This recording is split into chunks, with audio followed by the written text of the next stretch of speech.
the whole thing. Yeah. And we're live. Excellent. How are you doing, man? Looking Good. forward to this How show are today. you?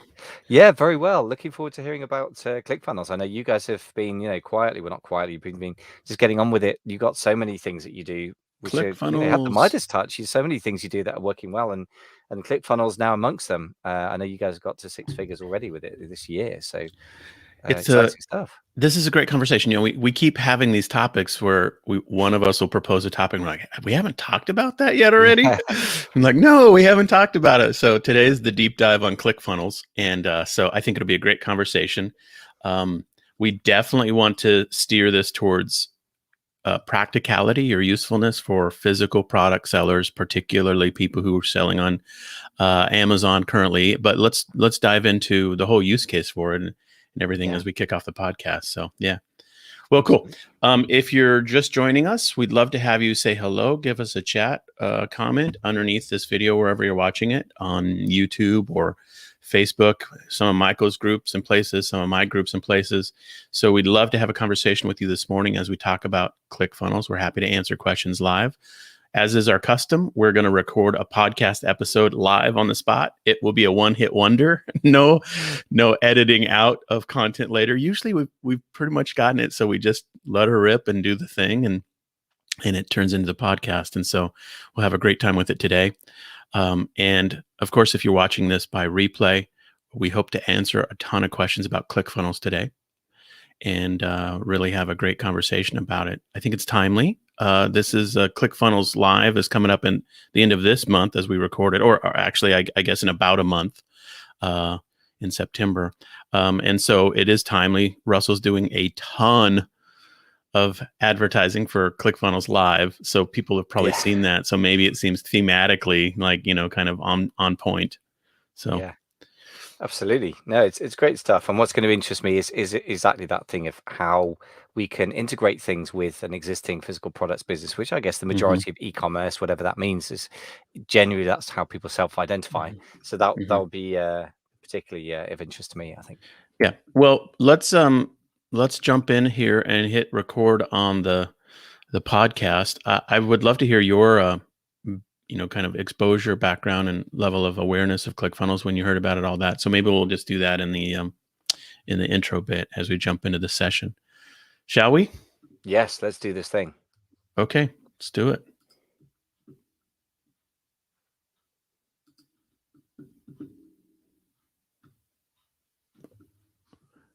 Okay, are we going to do it? Yeah. Oh, I'm doing the intro. I'm so sorry.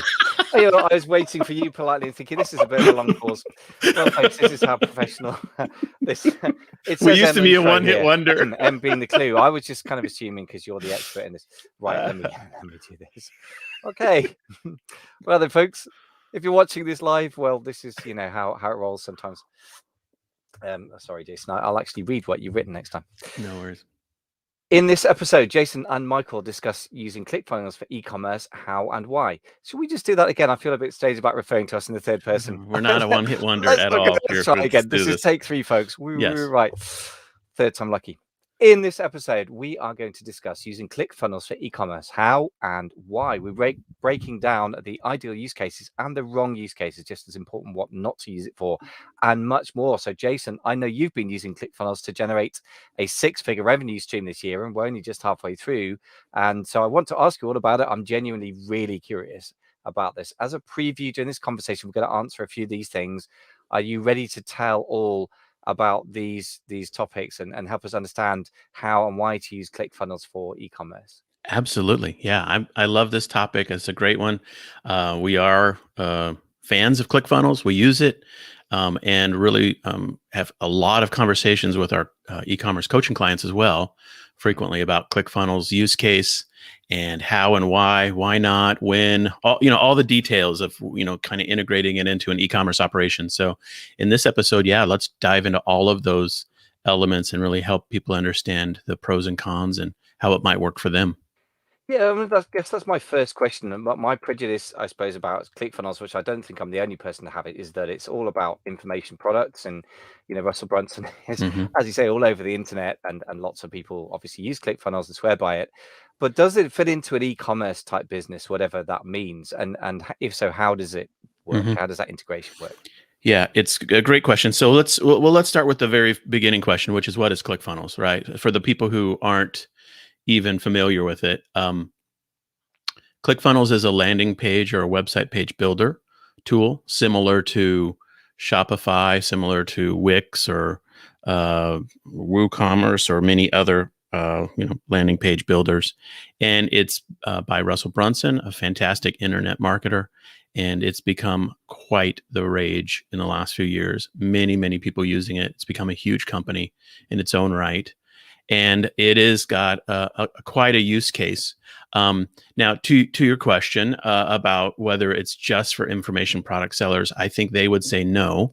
Many of their use cases and examples that they put on their site and they talk about do refer to ClickFunnels as a tool for e-commerce physical product sellers. Now, I'll speak into this from my point of view. I will, I do have an opinion about that. And so I think there's the question of the appropriate use case and when it makes sense for physical products and when it wouldn't make sense for physical products, I think is the gist of it that we really need to drill into. And, hopefully that prompts a few thoughts, but I'm happy to just dive right into that idea if you'd like. Yeah, well, I guess that is one of the questions. I mean, I suppose that the first question for somebody who's got a business that in its current form is only really focused on physical products. Is ClickFunnels really relevant to that world, or is Shopify really not more suited, or WooCommerce for that matter? Mm-hmm. I think the way to look at ClickFunnels is that it's an effective tool for creating campaigns, marketing campaigns. And the marketing campaign, that's what I would call it. I would call it a campaign tool. And the campaign could be in support of a physical product. It could be in support of a digital product. It could be in support of a membership program. It could be in support of a recurring software as a service tool. So the use case, though, for why and how you would integrate it depends on what you already do. And so let's just play out a couple examples for that. Let's say you have a physical product and you currently sell it on Amazon only, and you want to launch it just one product on your own direct-to-consumer website. Could ClickFunnels be a tool for that? Sure. Yeah, it totally could be. It works just like any other, end-to-end, e-commerce platform in that regard. So you could sell physical products, get them shipped out, the whole thing. Now, if you have a whole suite of physical products or a collection of products, I would say, I don't think so. I wouldn't go down that road. Or if you intend to have a whole suite of physical products. If you are a physical product seller and you already have a Shopify site set up and you're selling products regularly, then it becomes a little nuanced. And here's where I would go back to saying this is a campaign level tool. So let's say you've got a half dozen physical products on a Shopify site. You also sell them on Amazon. And you're saying, does ClickFunnels fit in? I would say if you have some campaign that you're going to do that's a short time, limited campaign, maybe it's a special product where you really want to sell it effectively for a few weeks. Maybe it's a book you're doing or something like that. Something that's a special effort. ClickFunnels could certainly be a good use case for that. In that context, in that use case, again, if you had your own Shopify site, let's just call it, whatever. Call it thehappygardeninglife.com if you want. Just use mine. I would probably do it with a subdomain structure. So I would say books or gardenbook.thehappygardeninglife.com, and the garden book subdomain is where I would have all of the ClickFunnels tool reside, and I would still have my normal Shopify site be on the top level domain. So if that just got way into the weeds and into the deep into the swimming pool, I apologize, but this is sort of how you want to think about ClickFunnels is, kind of in the context of what you're already doing. That makes sense. I guess that the people who are listening who are at the raw beginnings of things, which I know you're trying to serve a lot of people these days, a real broad spectrum of people, might find that it's going to be a bit too much to take on at this point. But I would say somebody relatively early stages, if they've got a few products on Amazon, they want to get their hero product and get it and working on their own direct to consumer site. The fact that it's very limited is actually a good thing for starters, but I guess it's Yeah, it sounds like it's not really, if you really definitely know you want to create a suite, it's not the tool for the choice. But it does sound like if there is Yeah. something you want to temporary focus on, that it's a really good tool, which really brings me to another question, which is about the sort of launch model versus evergreen. In the information Hmm. marketing world, I guess that there's a kind of infamous marketing launch. We've all been on the end of 50 trillion emails promising the earth with 10, at least 8 bonuses, most of which you don't want. Yeah. And then in the Amazon world, there's that aggressive product launch we do, Yeah. traditionally. So, and then there's the evergreen thing, which I guess Shopify or general Amazon selling is more built for. How do you think kind of ClickFunnels overlaps with that concept of launch, an aggressive launch one time versus Hmm. evergreen funnels? Oh, it's a great question. I think that I wouldn't frame it so much as, well, let me say it this way. I think ClickFunnels is a good use case for uh, an evergreen product that you want to sell over and over and over again with paid external traffic coming to your core landing, your product page. So that's the thing that makes sense. Paid external traffic coming to your landing page. However, if you wanted to do an evergreen product and really deeply dig into content marketing, where you're blogging a lot, you're doing contests and other things on your website, uh, ClickFunnels makes no sense. The blogging piece by itself is like a non-starter. So you want to think, so that's kind of I guess it's a very specific use case, isn't it, for ClickFunnels? But I think that's one of the things you want to think about is how do I want to market my evergreen product for the long term? If it's just external traffic onto the specific product page, great, ClickFunnels could work. But if you want to really go into blogging in particular, uh, I would use Shopify. I would never use ClickFunnels for that. Interesting. All right. So it does sound quite specific. Yeah. So there's lots of ways to go from this point. And one question is, well, you've already hinted that Yeah. when not to use it is an important question. So I suppose we're Hmm. starting to talk about that. What are the other places where you would say ClickFunnels is not the right tool for the job? Yeah. I think the challenge to think through with implementing ClickFunnels, because we get a lot of our coaching clients who hear Russell's marketing and who are on Shopify, and they're like, "Oh, we want to go for ClickFunnels." And like, well, you've got 39,000 customers in your Shopify account right now. None of those will, the only way in which those tie together is if you email them to a new ClickFunnels page, but then you'll have some amount of customers in your ClickFunnels and none of it will talk to it. The back end integration is completely, two separate systems. So the challenge with building ClickFunnels is it's a very siloed system. And so again, if that is a short-term campaign and you end up with a lot of sales and a lot of customer information that you would then, take out and put into your email list or, whatever, that's fine. That's cool. But if you, for example, sell something to one of your customers on ClickFunnels, but then you wanted to know that they also, or you cared, or you had wanted to have an insight into how many things they had purchased on your Shopify store, or things like loyalty points program in Shopify. Like, your customers will ask you, well, hey, I just bought the new book. Where's my loyalty points? Sorry, that's on a different system. We're not integrated currently with loyalty points programming for the book, because see, the customer won't know or care. They'll just be like, well, I want my loyalty points. So these are the structural data questions that kind of are spoilers a little bit. It's why it's why it's not advisable to just have a Shopify system going and let's just throw up some ClickFunnels Hmm. pages, for some products and not for others, type thing. Yeah, so that really brings me to my question to you personally, which is obviously you're a massive Shopify fan. You built a Hmm. huge site around Shopify. You teach your clients Shopify. Yeah. Kyle obviously is very much an Amazon focused person. And Yeah. then you're kind of introducing this extra system. So obviously you didn't have to do that, but you still went for ClickFunnels despite knowing, as you do, unlike Yeah. some of your clients, Yeah. these integration problems. So what was it about ClickFunnels that was so good that made you overcome all these integration issues you just flagged up? Sure. Well, it's a great question. And I guess let me just kind of go up, 30,000 feet to say, I do love Shopify. We built Pixie Fair on Shopify. It has been featured by Shopify. It's one of the sites on Shopify that consistently gets that literally in the top, couple percentiles for blog comments and conversion rate, all of the metrics in Shopify that we've focused on. I love that whole system. But as an educator, I have a different set of tools for the educational, toolkit.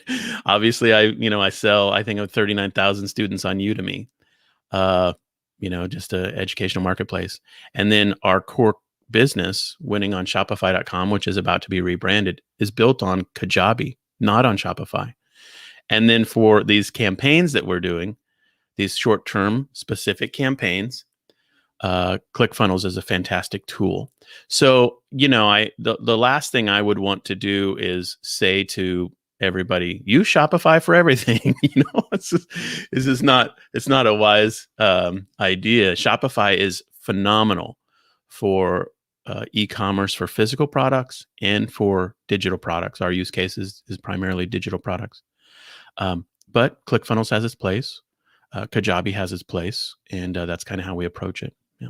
So if you've got your Kajabi set up, I mean, I don't use Kajabi. I've heard it's very good for some membership sites. It's a fairly standard thing. You and I have talked about it before in the past when we talked about sort of educational piece or digital market, creating digital products, more educational products, I suppose. Yeah. Does that integrate with sort of existing email service providers like MailChimp? I mean, is it sort of lots of different systems that have to talk to each other, or is it a fairly integrated system? Well, it's a good question on the email marketing side. So these systems will generally connect to an email service provider, Klaviyo or MailChimp or whatever, Constant Contact, whatever it is.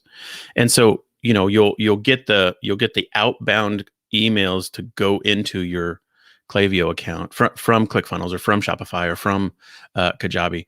But in recent years, in the last 2 or 3 years, all of them have also started to build their own email marketing systems. It's kind of like everybody's doing everything now. So it just gets, which is great and also a total disaster.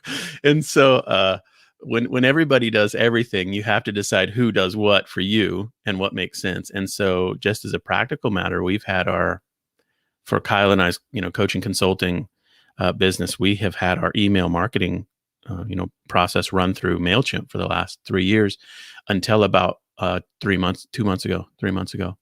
And we basically migrated all of that effort to our Kajabi platform because Kajabi started doing email marketing.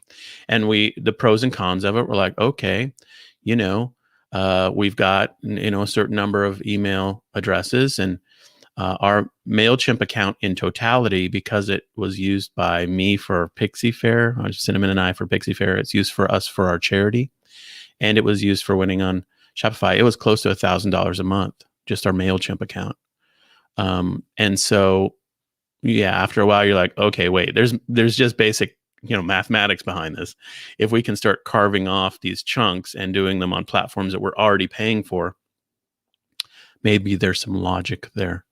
And so that's kind of the part of the thought. And then the other side of it is, does the platform like Kajabi actually do all the jobs we need it to? For example, automation sequences, follow-up, responder sequences, broadcast newsletters, et cetera, et cetera. Yeah. And Kajabi is done really well for us. We're liking it for the last few months. Yeah, interesting. I've got similar sort of issues in the sort of educational type business, an amazing FBA that I basically use WordPress as which is, we've discussed already about how suitable is that for e-commerce. Some people swear that it's great. A lot of people would say point to Shopify as a better bet, including an old business partner of mine who used to actually program these things. So I think that I'd probably come down on the Shopify side, but for more informational digital side stuff, it's a bit more nuanced. I mean, Carter is what I've ended up using, probably because a very, very clever friend of mine who runs SaaS who's built and sold several Amazon businesses, and generally smart internet marketer all round, really. Recommended it, and it's been pretty good. One of the things, again, I don't want to get too platform specific. I mean, I'm not an affiliate for them. I probably should be, but what I could say is that it's worth thinking through for yourself. I think the functions you need it to have, and then kind of having the structure in your head rather than just taking that ready-made structure, which, as you say, since that everybody's doing everything, it forces you to really think about, if you've got a car that has 15 cup holders, but you never drink coffee, well, okay, the fact that it has cup holders is irrelevant. It's kind of 15 cars. Or they all have one cup holder, which holds one cup of coffee. Yeah, it can feel a bit like that. I mean, one of the things I quite like about Carter is that it's built in the email marketing, fairly baked into the system. So it's CRM. Yeah. It does memberships.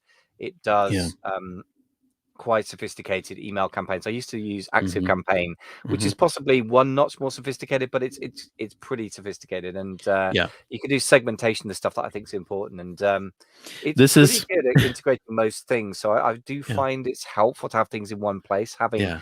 pulled things from multiple places in the past, I have to say I'm in favor of an integrated system. And what are your thoughts? And we're getting broader than ClickFunnels, obviously, but it's Well, all we part of the are. picture, I guess. We are, but this is part of it. I mean, so I think the use case for ClickFunnels has to be, in context of the other options available to us.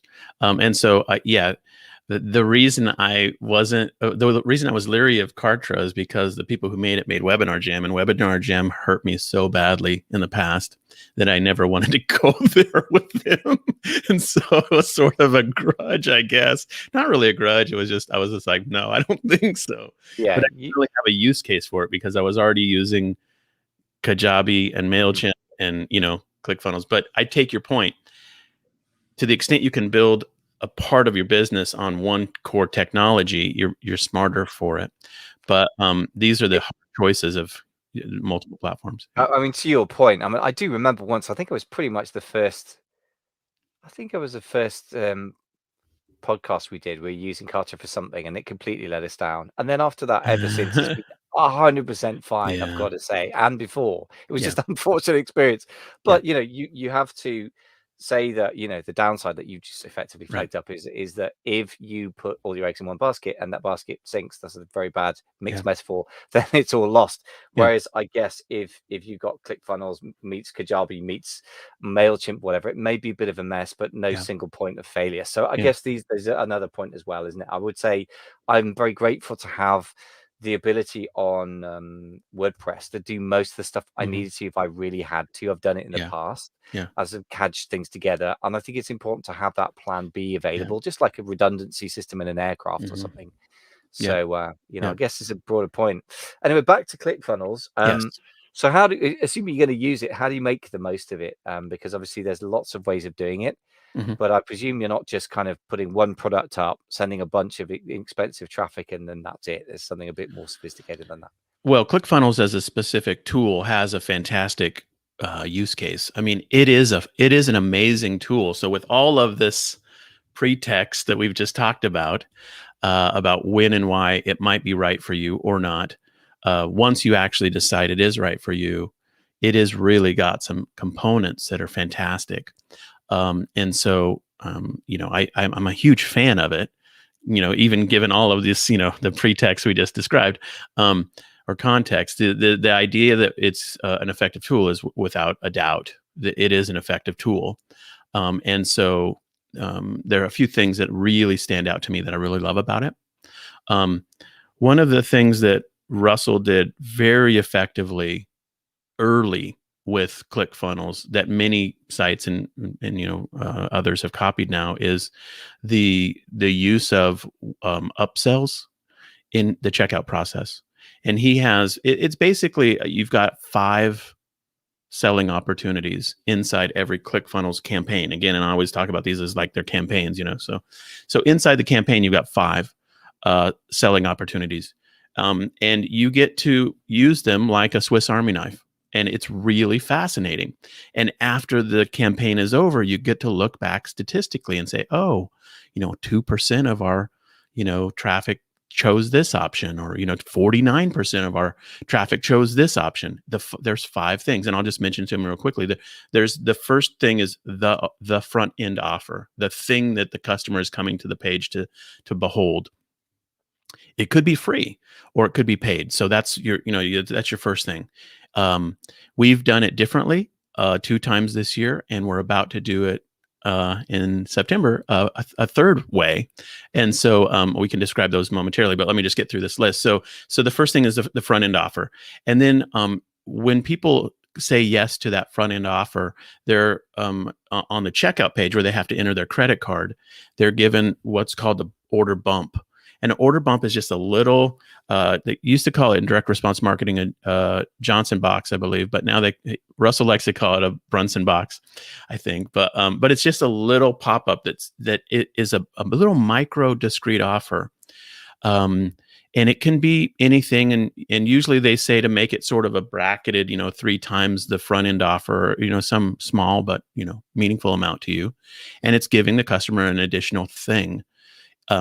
Russell's original marketing, I think probably 5-6 years ago that I first saw, was for physical product sellers. I remember the campaign he talked about. It was for gun cleaning oil, called Wolf Oil. And that's a hit in Idaho, where he's from, or where Utah, wherever.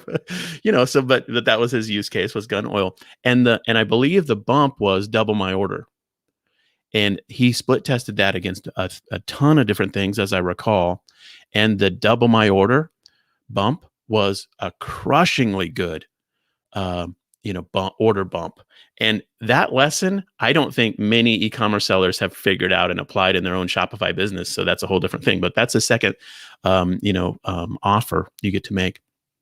And then they'll check out in the process, and you get to offer them what's called a OTO, or a one-time offer.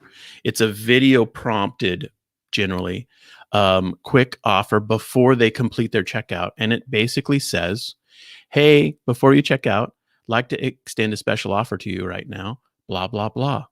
And that can be anything you want it to be. It could be buy a piece of pie from someplace in New York and I'll mail it to you overnight. I mean, it could be literally anything. It could be get our special widget, book, whatever, membership program, whatever. It doesn't matter. So that's the third thing. And then if they say no to that, then you've got a downsell offer. And the downsell offer is a final kind of bite at the apple before you say to them, okay, your content's on the way, your email confirmation's on the way, or whatever. And the downsell is generally a low pricing. So the one-time offer, the OTO, is a high price thing generally. The downsell offer is generally a low priced thing. And those are 4 core things in the checkout. And then the fifth thing that and you could actually, if you wanted, sorry, just as a kind of elaboration, you could stack as many of those as you wanted to. You could have 22, downsells or whatever. But generally speaking, one OTO upsell and one downsell is recommended by Russell and his community, I believe. But you've got a fifth thing, and this is really important. The fifth thing is the thing that you get to offer your, prospective people at the end of whatever you're giving them. Call it the end of the campaign checkout, or our offer. Now, in our use case, we've done this twice this year, where we've done it as a virtual conference in April, in association with the e-commerce power book. We called it e-commerce power virtual summit. You were a speaker. We used ClickFunnels for that. And then we did a 30-day replens challenge, a challenge model for 30 days, and it was $30. That was our second use case or campaign that we did this year. And our third one in September we're about to do. And that will be a 5-day challenge for $5. And so, but at the end of those events, we get to invite people to do something. And in our case, we've invited them to small groups, to be a part of small groups. And so that's our fifth offer in the funnel. So hopefully that makes sense. But that's just one of the really, really powerful parts of ClickFunnels. And once you go through that cycle and you see the data, you see the percentages, and you see how it worked, it's really mesmerizing, and it's really kind of addicting. It's like, oh, I want to do this again, So I think that the first thing I would say to anyone listening, whether you feel after basically saying don't use ClickFunnels here or here. I mean, whatever physical setup you use, whatever you use software, I think it's really important not to dump the baby with the bathwater and say you could do this with any software. It's going to be harder to set it up with WordPress. I can know from trying to do it, and I managed to make it work, but it's harder work. But it doesn't really matter. That's secondary. I think. Is it ClickFunnels? Is it Kajabi? Is it Shopify? Is it somebody else who's copied it and comes up with a SaaS next week? I think it's less important. But the basic concept, I think, is really powerful, because that kind of psychology meets the economics of the overall average order value meets the ability to analyze and change is, I think, what's so exciting about it. And Yeah. obviously floats your boat, and I find that very interesting as well. Love Yeah. looking at the stats and going, this is why I think digital marketing is so cool, because there's marketing, which was traditionally the madmen creating stuff and had no idea whether it worked or not. And then there's a bunch of boffins in the lab doing sort of scientific stuff, and it never reached the general public. Yeah. This is the cool thing, isn't it? That examination. So how do you go about sort of making sense of those statistics that come out of the other end of the whole thing? Well, yeah, I mean, I think that is, you're right that you can do this type of work on many platforms. The question is which ones do it the slickest, and the ones that do it the slickest for me, I think over time, what I've seen is they provide me with a lot of analytics about what the campaign did. So Shopify is terrific for that. The Shopify Analytics page is a wealth of knowledge about what's happening in your Shopify site. The ClickFunnels, analytics backend page is clunkier and doesn't always work all the time. Technically, like it sometimes just doesn't load data. There's work for them to do there, but what they do show you, and generally it does work, what they do show you is just phenomenal. And so just at a broad level, I think for me, those are the sites that's where, for example, WordPress just completely fails, and so you're stuck in Google Analytics land and Google Search Console, and it's hard work. It blew my mind, I have to say. That's why then she shifted over to a ready-made system. Yeah. So with the data, then the question is, how do you evaluate success? Yeah, exactly. What numbers do you look at, and how do you make sense of what could be quite a lot of maths, I guess, if you're not. Yeah, sure. Well, this is the beauty of direct response marketing campaigns on the internet is you get to run the campaign math and just ask the basic questions. How much did we spend? How much did we make? Well, where did our spend come from? And which type of spending performed the best? For example, if we send a lot of traffic from our email list, did that perform better or worse than traffic from our Facebook ads? And so, at the top level, this is basic ROI. How much return on investment, if any, did we receive? And the basics of direct response marketing math come into play here. It's like, was the juice worth the squeeze, as they say? Was the total return to your business worth the effort?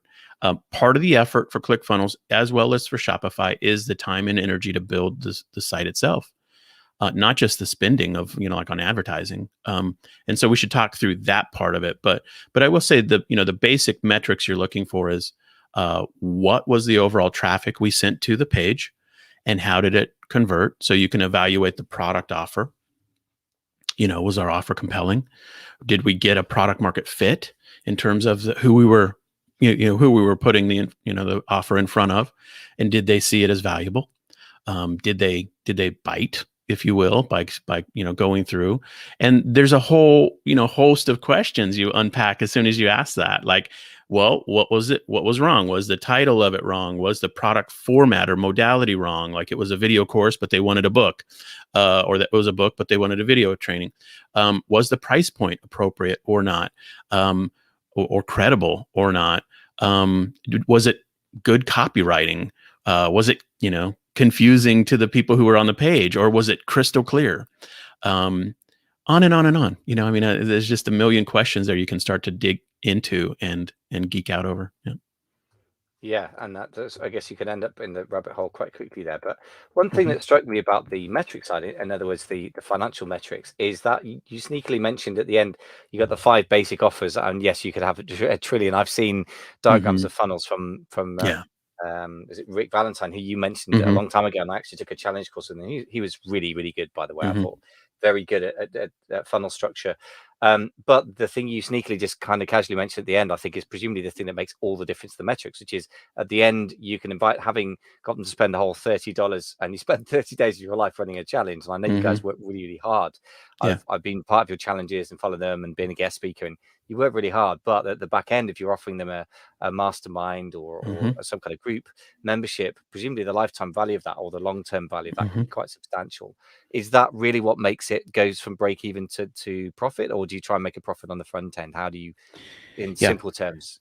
Yeah, I think this is one of Russell's genius strategies, I think, is that what he found with the ClickFunnels format and with his order bump and the OTO is that he could make the funnel or make the landing page perform sufficient to meet his ad spend and cost structure to acquire a customer. So for example, if it costs you, let's just say $25 to acquire a customer, and your front end offer with the bump and that OTO can give you $25 for, consistently for every person that goes to the page that you end up, converting, you're making $25 on them, and it costs you $25 to get there. That's a self-liquidating lead in direct response marketing terms. That means you could theoretically scale that to infinity, because every dollar you spend to acquire, you get back. Now, there's literal constraints that stop that from being real, but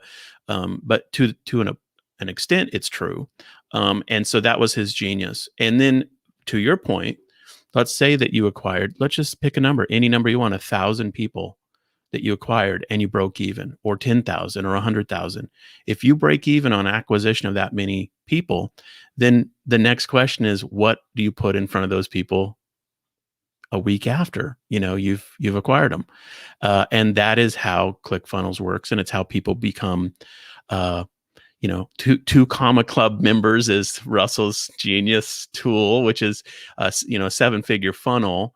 You are eligible to get a 2 comma club award, which is a beautiful placard on your wall. So it looks like a radio gold record or something like that.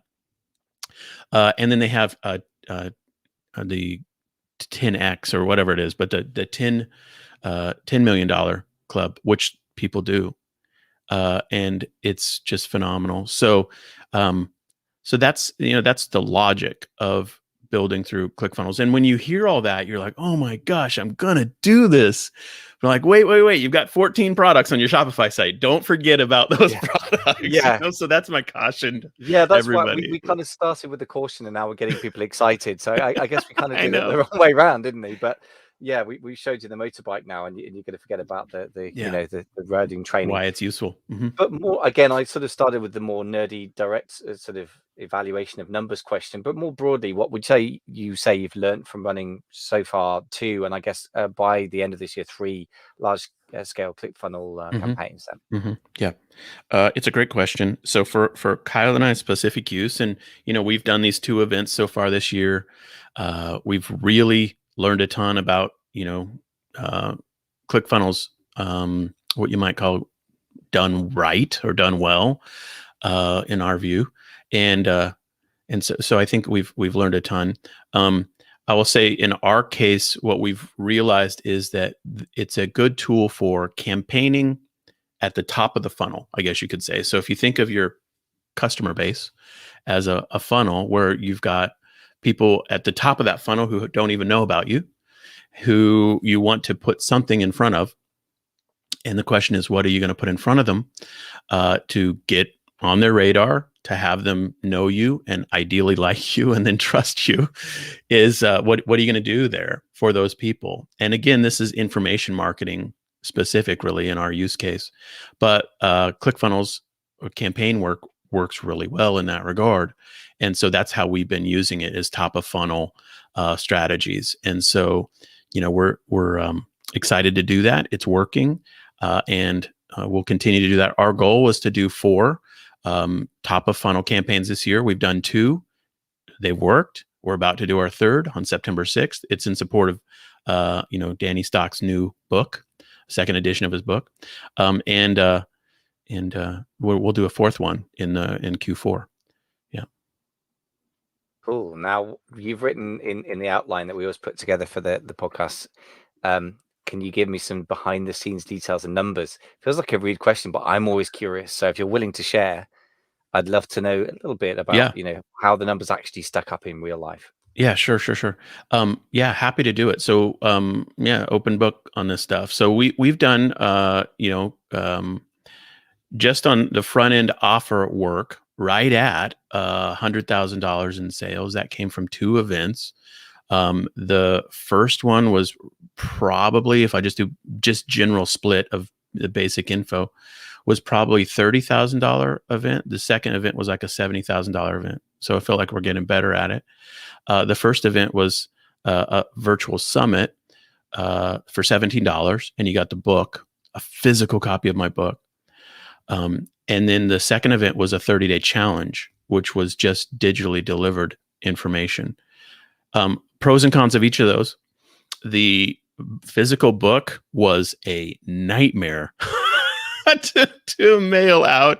We've just decided in our little business, we won't be doing physical books through ClickFunnels because honestly, I literally still, this is horrible to say, but literally have still a stack of books that were returned to us from the US Postal Service that were not deliverable, but we mailed them all at our expense.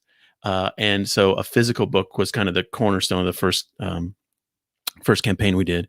And then the second campaign we did was 30-day challenge. And the challenge model, if you're not tapped into what that is and how it works, that can be a really powerful model.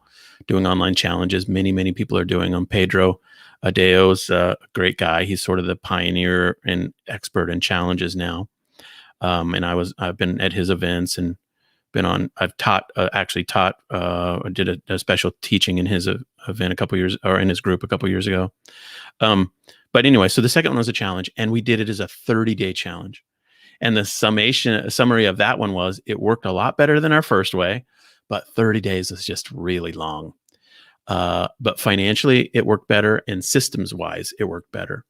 And so we hope our third whack at it here in September will be even wiser and better, and we'll get better at doing it. So hopefully that's a little bit of behind the scenes insight. There are a lot of nuances there we could talk about, how we've used affiliates or how we've used other parts of the system. But Yeah, I'd certainly I could talk to you all day about it, so I'll try and keep it to the simpler questions, I think. The first thing great. is obviously the reflection on the physical book. I remember you saying at the time there was a note of panic in your response to some of those things, which, if I may say, that it was something like, be kind to us, we're working on the book delivery. So I could sense already, you got your family involved, and it was going to be yeah, quite a hard job to it do. was Even that 1,000 books. Yeah, that's a lot of We stuff, didn't right? expect to have 1,000 people participate. Just right under 1,000, like it's 982 or something like that. Yeah. But 1,000 books. My father-in-law is my shipping manager. I didn't even tell him that I was doing this ahead of time, and then he's got literally 1,000 books to send out. That's just a monument. That's like reams of paper of shipping orders printed out. Yeah, they're heavy things to lug around and It's pack horrible up as well. So I guess one of the sort of meta learnings from that, I suppose, is kind of preparing for a bigger success in marketing sense. Because what people always talk about growth or you've had a good Q4, which normally means they've sold more stuff. But if you're shipping stuff, that means you got to sell, you got to buy the stock, or I guess maybe you get it cheaper from your publisher, but you still got to buy it. You got to physically move it around the place, and then you've got to do all the customer service, normally consisting of where's my stuff. So that's a success for the marketing side is a problem for the fulfillment sides, and I think you had an interesting test case there. And I know it's not for e-commerce physical product sellers quite the point, unless they want to do a book at some point. But let me just say this. The trade-off that we made there was launch the book on Amazon and send all of the energy and enthusiasm and traffic and strategies to Amazon, or to launch it on ClickFunnels and send all the energy, traffic, and enthusiasm to ClickFunnels. The trade-off there is on Amazon, you get the long tail benefit of installing your book as a bestseller, #1 in your category, a lot of reviews, which obviously helps for long-term organic, sales on Amazon. We gave away all of that by doing it through ClickFunnels. Now, Russell has strategies for how to kind of mitigate that, but nonetheless, that was our basic trade-off with that book. In hindsight, doing it again, I would still do it this way. I would still do it through ClickFunnels rather than do it through Amazon, because I've already got books on Amazon. A lot of people don't, but this was like my 10th or 11th book. So I wanted to do it through ClickFunnels for the opportunity to do a special event, to use the ClickFunnels 5, upsell or, selling offers, et cetera, et cetera. Yep. And I guess that's in microcosm, that's the quandary that we all have, don't we? Have Amazon where it's like one and done, whether you're selling $100 widget that you have made in China and sell 100 a day, or a book or whatever, Yeah. versus having your own site where again, the conceptual thing that I don't want people to miss if they're prejudiced against ClickFunnels for whatever reason, or it isn't right for them, Yeah. is not to miss this idea of the back end, which in information marketing I was taught in 2007, but we forget Yeah. if you're too Amazon focused, which is the money's not made in the first sale or in the second or in the third, it's the fourth, fifth, sixth, where you get out from break even to really great profits. And is that that average order value or that average lifetime value, both things, I guess, in this case, right? So Yep. I think it's important not to lose sight of that. And I Yep. can certainly see why you'd go for ClickFunnels. I'd be tempted. I've not launched a book yet. Definitely on the agenda. So this all sounds like quite a lot of work. I mean, how long did it take you to actually set the campaign up? Because it's one thing to pay for the traffic, but it's another thing to get ready to receive traffic. Yeah, ClickFunnels has itself as just a tool to use, a sort of a sliding scale of cost. And so, the pricing of ClickFunnels is one component of it, and then the actual time and effort to build out, the site is the other piece. And so, the question is, twofold. I'm just looking honestly at the ClickFunnels pricing info just to make sure I get it correct. But I think the general level was $99, and then it's $299 for the kind of better, higher priced deal. That could be wrong, but I think that's in general what their structure is like. We're on the higher bracketed structure, so it's not cheap. I mean, as a platform, that's more expensive than a lot of services. But so that's one component of it, and it's a recurring membership model. So if you sign up for ClickFunnels, you're not going to want to cancel after month 2 after you've done your campaign, unless you're just abandoning it, and it was a one-time thing.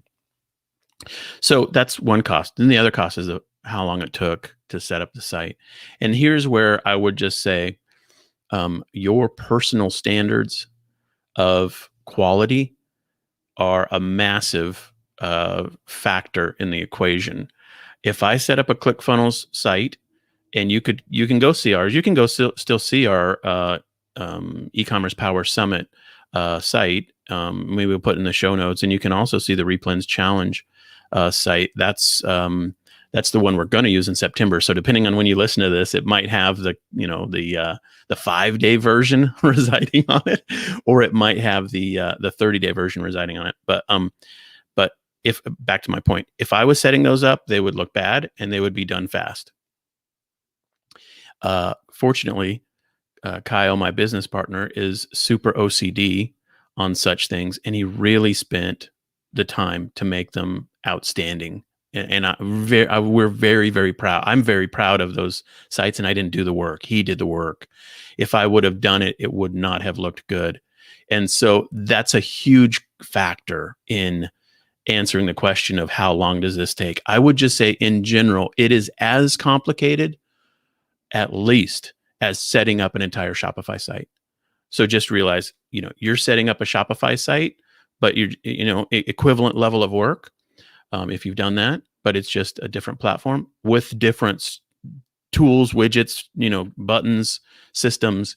So the first time you do it, like with anything, it's going to be a lot of learning curve, a lot of hitting the help guide, a lot of watching the tutorial videos, a lot of probably even doing a chat session with them until you get it figured out. That learning curve, to be honest, is just not, it's not pretty sometimes.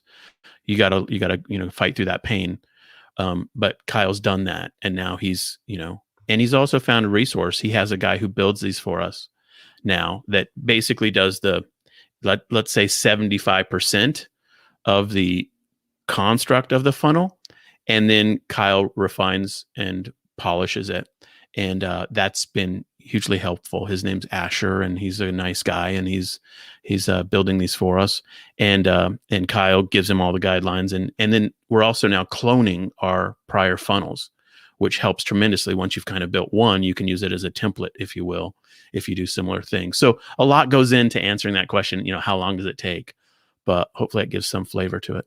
Yeah. It does, and thanks for being really honest about it. But I think also the first time you got to accept, I think is it Tony Robbins? It's never a great sign of you quoting Tony Robbins, but he says some good stuff. That he says, look, people they overestimate what they can do in a year, and they underestimate what they can do in 10 years. Now, if you take that down to 3 months, maybe, you probably is going to take you 3 times longer than you want to build anything, in my experience. But then once you've got it built and you've got the skills, not only can you work much faster, but you're in a position to employ other people because you know what to ask people to do and you know what isn't worth doing. And then you suddenly move forwards a lot faster. So I've had that experience, and I think it's good to be honest about that. So it's quite a big project by the sound of it.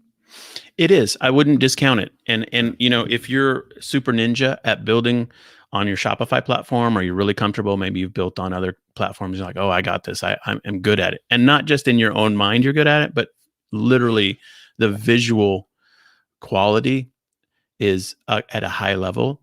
Then I would say, if you got a specific campaign that you want to launch on ClickFunnels, then, go for it. You'll learn through the first one, and then you'll be better at it. But if you struggle, or if you say, hey, I don't know how to fix my Shopify homepage, or I can't do, a lot of the parts of that, you will not be able to do this on your own. Yeah. But they give you tons of, oh, it's so easy, drag and drop tutorial. Here's Russell setting up a funnel in 10 minutes. Go, timer. He does that every Friday, Funnel Friday. Right. He's done hundreds of these, or thousands. Yeah. And you have not. And so truth in advertising there, I think, is important. So. True. And the other thing I would say, and when it comes to picking a technology, software platform, whatever you want to call it, one of the things I always think about, one of the reasons that I stick with WordPress for certain things, is simply that the world is absolutely stuffed with people who are very good at WordPress, and you've got all your pick of people on Upwork or through friends or hiring people. And I think something like ClickFunnels would also be very, very well supported, which is really important, because you probably don't want to be, if you're going to do this at a serious scale, doing all the legwork yourself. And even though you can clone certain things, there's always tweaks. And so Kyle being able to find somebody and outsource that is probably easier for ClickFunnels than some rather obscure platform if you picked one. So I always think it's worth thinking that one through as well. Again, another reason to use Shopify or other very popular platforms as well. So would you be willing to share a little bit about the sort of metrics that you've found, some of the sort of percentages that turn up? I guess everyone's funnel is going to be unique. What can you share in terms of numbers? No, it's fine. It's fine. I gotta log into ClickFunnels here. The first question is, how does your front end offer perform? What's the take rate on your front end offer? And so that, so that's by specific, funnel or campaign. So let me just pull something up here and see. Can I do this on the fly here? I'm looking at my stats. Sure. No, it's totally cool. It's totally fine. So yeah, let me just look at I'm in. I'm looking at my details. And so let me I suppose while you look for that, it strikes me that the take-up rate of your first offer is absolutely critical, because if people don't see that, then they're not going to see the other offers, I guess. So that's like a sort of driving metric behind everything else, right? Yeah. Okay. So on our 30-day challenge, our last one, we had a average total checkout value of $67.17. So the whole shenanigan, when somebody went through it, our average order value, $67.17. The front end offer take rate was 64.25%. Now that would be equivalent on Shopify to if you think of your click-through rate metrics in your analytics dashboard, there's 3 buckets. There's added to cart, and then begun checkout and completed checkout. That would be equivalent to the completed checkout, which on many people's Shopify site is like 2%. That's average for Shopify. So ClickFunnels, ours was 64.25%. So we crushed it on that front end offer. That's absolutely insane. What did you do to get that kind of response? That's extraordinary. We gave away massive value for $30. Okay. I mean, it comes down to, does the customer believe what you're offering them is a huge value, and do they see huge benefit in it? And, information marketing is way different than physical product. But nonetheless, that's sort of how to think about this. And then, it goes down, it cascades down from there. but that's in essence, that's sort of how it works. Yeah. Interesting. I mean, it does go to show the power that we have if you're willing to kind of pay the price. I guess literally, in terms of Hmm. your time, 30 days is a very heavy price. I can see why you've gone for Yeah. 5-day challenge for the next one. Right. But Yeah. still, that's an extraordinary conversion rate for any kind of offer. And where did you get without getting into the weeds, obviously, but what was your main sort of traffic source? Was it paid advertising? And if so, what kinds of platforms? Okay, great. It's a great question. On our first campaign that we did early in the year, our main source was affiliates, because we basically, to summit, we had, like, I don't know, what was it, 22 speakers. You were a speaker for it, and every one of those speakers, we offered them to be an affiliate if they wanted to be. They didn't have to be, and a good number of them said yes to that, and so that was part of our math in that first campaign of the year for us. Was we had a lot of affiliate payouts too. And so, so that was the main source of traffic. Now, in our most recent one, it was mostly our email list, and not so much affiliates. Now, in this one that we're about to do for Q3, our hope is that it's mostly paid traffic from Facebook. So we're learning as we go, and we're kind of trying different things. And so, but yeah, that's kind of how we've looked at it. Interesting. I mean, that might explain partly. I was just thinking 64% is an astronomically high conversion rate for anything where you're actually asking for anything, actually, Hmm. even an email, just never mind Yeah. $30. And Yeah. I guess if that came from a very pre-warmed list where I know you're very diligent Hmm. at sending out, weekly packed full of goodness Hmm. newsletters to your email list. I'm sure you have a Hmm. great warm relationship because you and Kyle are very good on podcasts Hmm. nowadays and video marketing and the Facebook groups.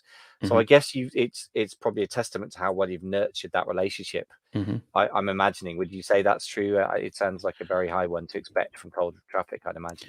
Well, we had some special elements there for that 30-day challenge. It was the 30-day replens challenge. Danny Stock was our key instructor, but and we had other speakers as well, Kate Chaddock and a few others that really did a phenomenal job with that effort. And that was a very, the uniqueness of that situation was directly related to the success.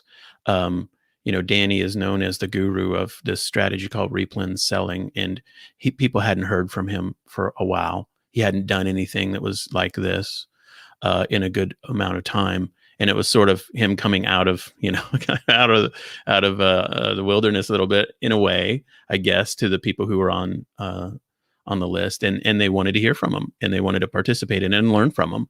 And so, it was a unique offer, but I would say, just at a macro level, we had good product market fit, which is the key thing for success in terms of, front end offer conversion for Yeah, any seller, any nice. type of product. Yeah. Totally, yeah. So I guess it's that product market fit, the whole Dan Kennedy message market Hmm. fit, which is slightly Hmm. different but related.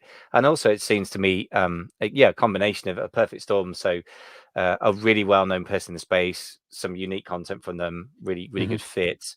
Obviously, you've done a great job of nurturing your list. And then I have to say that your landing page did look beautiful and was beautifully presented. So Kyle's work there, I'm sure, did have a big impact because Yeah. it did have a visual impact. It felt very attractive, Put authoritative, all that together. stuff. Yeah. Yeah, It exactly, the which makes a difference. Mhm. It does, The doesn't it? Yeah. quality of the page speaks to credibility, and Yeah, are you professional? yeah, And Kyle makes those pages look super legit. yeah. Yeah. So, and No that question. obviously helps. Yeah. Yeah, interesting. So you did all the right things there, really. So just the final question is really from me about you. You're obviously using it for information products. We mentioned that Hmm. with physical products, if you've got a big suite of them, Hmm. that Shopify is more appropriate, or whatever, WooCommerce, BigCommerce, etc. Things that are geared to that. So how possible is it for using for physical products, and what about membership programs? What's the sort of broader picture of the use case of it? I think it can be used, for physical products. I would say, let's just say, for example, you're a physical product seller. You've got it, a dozen things that are your private label branded items that you sell successfully on Amazon and Shopify. Let's use that as the framework. Um, if you were going to come out with a special limited edition run of some specific product, maybe it's a version of one of your current products. It's, I don't know, some special version. Or maybe it's a special unique product that you only are ever going to have in limited supply, but your customers will really love it. Maybe it's something that your customers have always wanted, but you don't want to make it forever, or you're concerned about supply chain problems, and you just want to try it once, then ClickFunnels could be a good use case. But you want to think through what else in that collection of 5 offers you would put in there. So you don't want to do it if you've just got one thing to offer them without a bump, without a OTO, without a downsell, and without a concluding offer. So that's kind of how you want to think about it. You could also, if you wanted it, let's say in this context, let's say you've got a good collection of physical products you sell on Amazon, and you've got one that you think, a new thing that you've never sold before that you think could do really well, and you want to try it on an off Amazon context, and that it's just going to be a one-off thing. It's not going to be a line of products. It's not going to be a collection or anything like that. Then a ClickFunnels evergreen landing page could be fantastic. And so those are the specific use cases. Now, in terms of membership, you absolutely can do membership programming through ClickFunnels. In the most obvious use case is software as a service. One of the components of our funnel that we did for the 30-day replens challenge was to get our suite of software tools.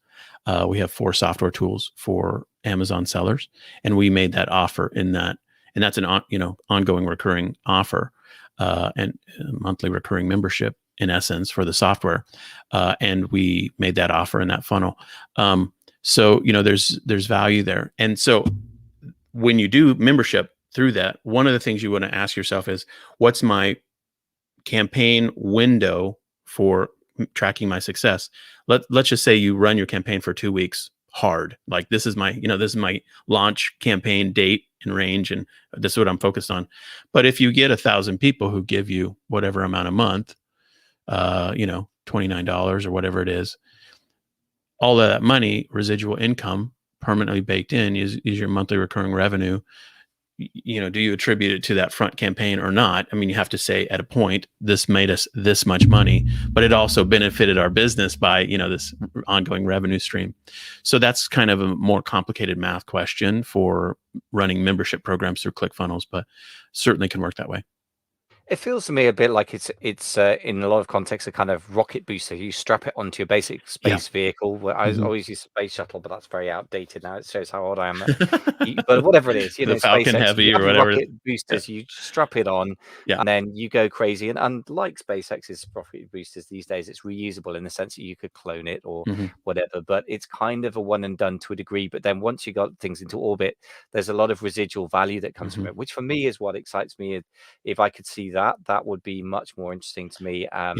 It would broaden the types of business use cases, I guess, that rather than the traditional information product launch, which I understand can be pretty wasteful in the sense that you get an awful lot of money coming in one go, and then you spend an awful lot of money on affiliates. Right. Whereas this sounds like it's been very, very successful financially out of the gate, and you're refining that. So talking of refining, very interesting that you're experimenting each time. So you got your third use of ClickFunnels in a big way coming up with is it the 5-day replens challenge? If that's right. So tell me about what choices you've made there and what you're trying to achieve. Yep. Well, obviously we limited the duration radically. So it's just 5 days rather than 30. So we think that's a step in the right direction. Will that be true or not? I guess we'll find out. The front end offer is the challenge, but the core item that you receive is the second edition of Danny's book, Become an Amazon Selling Legend Using Retail Arbitrage is the title. And it's a revised and expanded second edition. And you get the 5-day challenge and the digital copy of his book for $5. So it's $5 on the front end. So, our first one, the virtual summit, was $17 front end. The second one we did was 30 days for $30. And then this one will be 5 days for $5 plus you get his book. So that feels like a really good offer to us. Now we chose to launch it on September 6th, which in the US is Labor Day. It's a federal holiday. Now that's a dicey one because everyone could be barbecuing in their backyard, not on their computers. And I'm not participating in any challenge, but it's from that Monday through, that for that week, basically. Is that a good idea or bad idea? I don't know. We'll find out. But it kind of felt like, the subtitle for the whole campaign is use your shopping skills to pay the bills. And it is, again, top of funnel, appealing to new people who don't know us. And the idea is we want to talk to them about using retail arbitrage, in particular, the replens strategy that Danny's pioneered and perfected to make money online. It's a top of funnel offer. And I know, Michael, you and I have had conversations about what, you literally said, Jason, what are you doing? That is like a newbie offer, a top of funnel offer. And it is. And we want to go there deliberately. We've worked with amazing 7-figure sellers who we work one-on-one with that have very powerful brands and successful e-commerce operations. Already, that's who we work with, but we're actually in the process of building up to the top of the funnel, and this is part of that. So, yeah, some of what's going into it. Yeah, it's interesting. I mean, you guys, you managed the phrase serial entrepreneur often means somebody who's tried a lot of stuff, and that certainly applies to me. What I really like about what you and Kyle have done, even since the time that I've known each other for over 3 years now, but you've been consistently adding types of business and business models and income streams whilst maintaining the existing ones and in fact growing them, which is fantastic. So this is another example in that direction, I guess, isn't it? That you're now broadening potentially massively the sort of people you can reach. And I think I would just urge everyone to remember why they got into the water in the first place. A lot of people get very kind of tribal about, I'm an Amazon seller, I'm a this, whatever, I'm an e-commerce seller, I'm not a guru, I'm an information guy, I don't touch physical products. And I just think that you're a great example of somebody who smashed all those barriers and is making money and serving people. And I guess the essence is a business, right? I really admire what you guys have done. It's very creative, and I like the sort of intellectual / business creativity. We're going to try Labor Day. Is that good? No idea. We'll try. No idea. But I like your courage that you're willing to try it. I mean, but you've made a decision, and I think that in marketing generally, that what I see it goes wrong is when they say if you're everything to everybody, you're nothing to nobody. And you've made a decision. You've got a theme. You've got a clear type of person you're appealing to, and then the rest will come out in the stats, I guess. We love working with e-commerce sellers, and we love working with the veterans. And there's pros and cons there. We love offering services to our current coaching clients. That's, we do that. We love the software tools that we purchased. We acquired software last year, and we've really enjoyed working with people who are new to it as well. And so e-commerce, serving e-commerce sellers is our theme, and we're going to continue to expand, elements of that as we go. And this is just one aspect of that. So I think that's the thing to think about is, how do you obsess over serving your ideal customer well? And hopefully this podcast does that. Hopefully our books do that. Our Udemy courses, our software as a service tools, our one-on-one coaching. That's something in every single area. It's incredible. So, this is all, I guess. So this ClickFunnels thing is a very narrow sort of example of a very broad, successful approach to serving people in a segment and gradually expanding into the segment from a very niche start. So, I guess the final obvious question I'd just like to ask you, if you can just summarize the basics about ClickFunnels for e-commerce for the listeners. Yep. ClickFunnels is a fantastic tool for running e-commerce campaigns broadly, but for both physical, digital, information marketing, membership programming, software as a service. It is really a Swiss Army knife tool. The most appropriate use case depends on what you're already doing and what you want to do in the future. But I would encourage everybody to check it out. In my newsletter that I sent out this morning, I used my affiliate link for ClickFunnels, which I've never used. I don't think I've ever made any money. I don't think I've ever promoted them before. But I thought, why not? So if you read my newsletter this morning, you'll have seen my disclaimer that here's a link for ClickFunnels with the affiliate link. And I think that people should check it out. Russell offers his books, .com secrets, traffic secrets, and whatever his expert secrets. Those books he offers through ClickFunnels landing pages that you can go check out, but also check out what he's doing on those pages as you go through that experience to learn how ClickFunnels works. So there you Yeah, have it. exactly. And I would say that the most important thing isn't to fall in love with a particular platform, or wonderful as ClickFunnels may be, or anything else. It's Mhm. to understand the structure behind it, the psychological Mhm. structures, the marketing structures, and the tactics. And yeah, exactly. I think that's the key. And everything you said today, I just want to emphasize again, in case people are going, oh, I don't want to do ClickFunnels. Well, you can set this stuff up on pretty much any platform. You just have to accept it's not as geared to that kind of setup Mhm. as ClickFunnels. It's not built for it, right? And Yeah. that's the main thing that strikes me.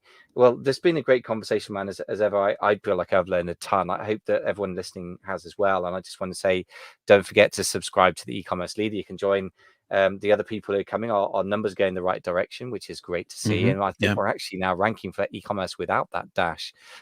Sometimes number one on Spotify. So it's great to see we're getting up there. I do know Indeed. some of the people who listen because they mention stuff they've heard on the podcast. So that's a clue that actually listen and not just being nice.